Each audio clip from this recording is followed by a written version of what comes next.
Hey, and thanks for joining me today. We're going to take a quick look at working with absolute references in our formulas. There's going to be times where you want your cell reference to be locked to or reference the exact same cell time and time again. And in this example, I have the current year as that I want to be static. And I want my original release year to update from one row to the next. So I would select cell C9 where I want my formula to show up, start my formula with an equal sign, and click on the cell reference. In this case, it's B3. And I want that one to stay B3 no matter how far down I copy this. And if I don't do anything except for simply finish the formula, it'll work fine on the first formula. And when I copy that formula down, it doesn't work because as relative cell references, B3 and B9 are both going to update as I copy the formula down. So when I get down to row 10, my cell references are B4 minus B10. So nothing minus 1950 is 1950, and so on.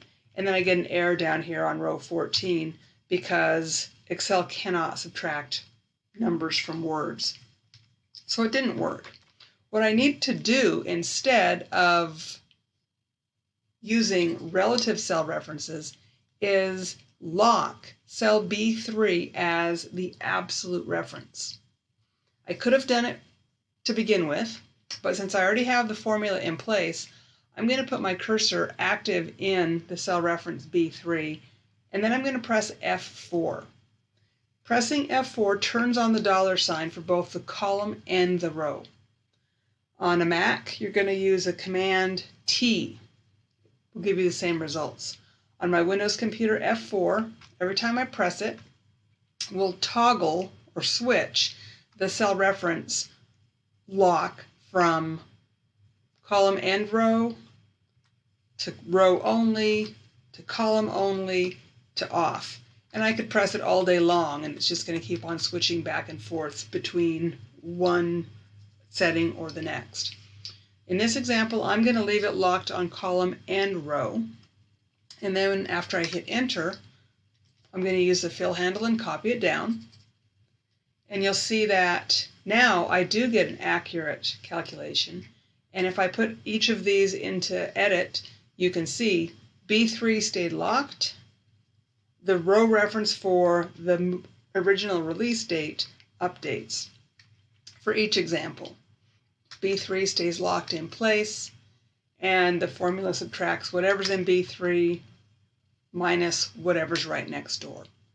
And if I'd have continued going down farther, it would have continued doing the same formula all the way down.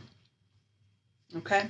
Now, something to keep in mind though is that you are not always going to lock the first cell reference in your formulas. It's going to depend entirely on which cell reference in your formula needs to stay static. So in this next example, let me switch worksheets. In this next example, I'm calculating again between dates, how many days between the target date and the current day's date. So in this case, I would start the same way, equal sign, and then click on the cell that represents the target date, and then minus the current day's date. Now in this case, it's the second reference, the red one, that I want to lock. It's still B3, because I set it up that way magically. But when I hit the F4 turns the lock on for whichever cell my cursor was actively next to. So it's B3. So in this case, the first reference is going to be relative.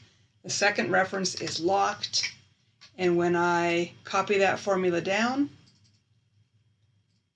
each formula updates accordingly. The first cell reference is relative. The second cell reference is static and locked as an absolute reference. Thanks for joining me on this quick example. If you have any questions, feel free to send me an email and I'll get back with you right away. Thanks. Have a great day.